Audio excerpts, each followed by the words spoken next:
Matrix Reloaded is a 2003 American science fiction film and the second installment in the Matrix trilogy, written and directed by the Wachowski brothers. It stars Keanu Reeves, Lawrence Fishburne, Carrie Ann Moss and Hugo Weaving, reprising their roles from the original film.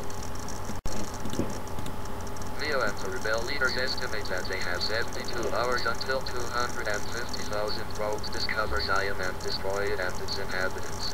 During this, Neo must decide how he can save Trinity from a dark fate in his beams. The first film in the Matrix trilogy was always left open for a sequel. There were so many possibilities for what they could do in the sequel because the story itself was so open for a sequel to expand the story even further.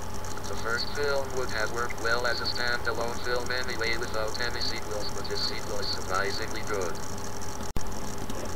The main reason why sequels are made is to make more money, but instead of just being a way of making more money, this film expands on the story and is almost as good as the first.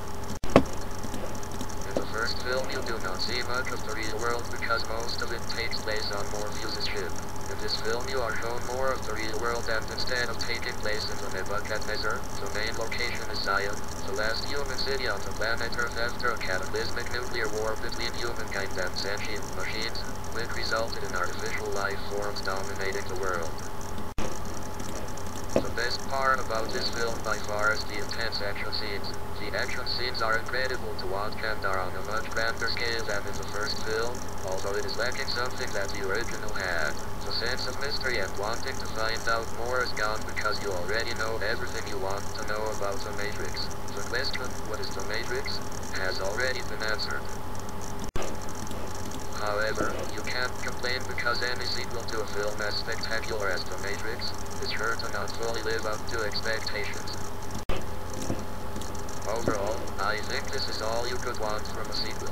It is a very entertaining film, but I would only recommend it to people who have seen the first because watching this film without having seen the first would mean that nothing would make sense to you.